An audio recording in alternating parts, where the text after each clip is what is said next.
You're free, Mr. Popper. There's a friend of yours here. Mr. Popper stepped out into the light with the penguins. You're barely in time, Mr. Greenbaum, he was about to say.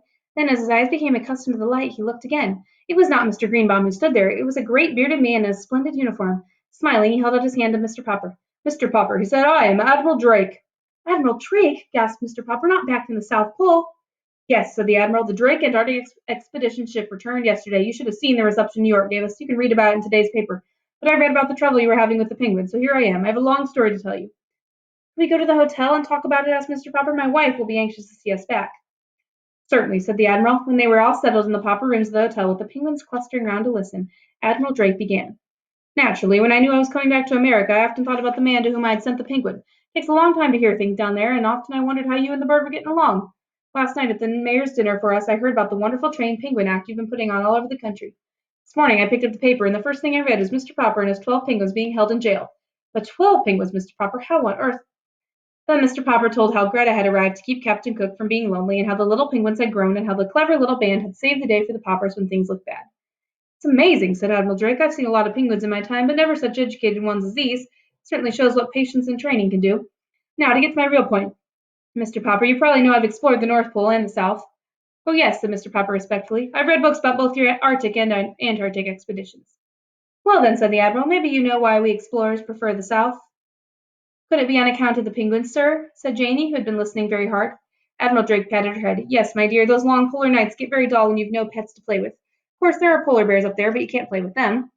Nobody knows why there are no penguins in the North Pole. For a long time, the U.S. government's been wanting me to lead an expedition up there for the purpose of establishing a breed of penguins. I must come to the point, Mr. Popper. You've had such remarkable success with these birds of yours. Why not let me take them to the North Pole and start a race of penguins there? Just then, Mr. Greenbaum and another gentleman were announced. They all shook hands and were all introduced to the Admiral. Well, Popper, said Mr. Greenbaum, too bad about the mix-up over theaters. Never mind.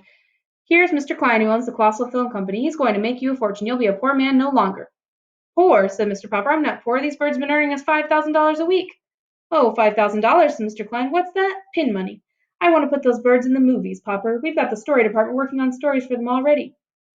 Papa, whispered Mrs. Popper, I don't want to live there. I think I want to go back to Proudfoot Avenue. Better consider, Mr. Popper, said the Admiral. I can't offer you anything like that. You say those men at the North Pole get lonely because there are no penguins, said Mr. Popper. Very lonely, said the Admiral. But if there were penguins up there, mightn't the polar bears eat them? Oh, ordinary penguins, yes, said the Admiral, but not such highly trained birds as yours. They could outwit any polar bear, I think. It was now Mr. Klein's turn to speak. In every moving picture house in America, little children would have the pleasure of seeing movies acted by the Popper performing penguins, he said. Of course, if we succeeded in establishing the breed at the North Pole, said the Admiral, the name might have to be changed a little. I imagine we could call them Popper Arctic Penguins. Mr. Popper was silent for a minute. Gentlemen, he said, I want to thank you. I'll give you my decision tomorrow. It was a hard decision to make. Long after the visitors had gone, Mr. and Mrs. Popper sat and discussed what was best for everybody. If you the penguins are really your responsibility, Mrs. Popper said, you must make up your mind. Mr. Popper was ready to announce his decision the next day. Mr. Klein, he said, I want you to know how much I appreciate your offer of putting my birds in the movies, but I'm afraid I have to refuse. I don't believe Life of Hollywood would be good for the penguins. Then he turned to Admiral Drake. Admiral Drake, I'm going to give you the birds. In doing this, I am considering the birds first of all. I know that they have been comfortable and happy. Lately, though, the excitement and the warm weather, I've been worried about them. They've done so much for me, I have to do what's best for them. They belong in a cold climate after all. The government will thank you, Mr. Popper, answered the Admiral. Congratulations, Admiral, said Mr. Klein. Maybe you're right at that, Popper. Hollywood might have been too much for the birds. I wish you'd let me make one movie of them in New York here, though, before they go. Just some pictures of the sort of thing they do on stage, you know. We'll show the film everywhere with an announcement. These are the famous Popper penguins and that are being taken to the North Pole by Admiral Drake of the United States Arctic Penguin Foundation Expedition, or something like that. I'd like that very much, said Mr. Popper.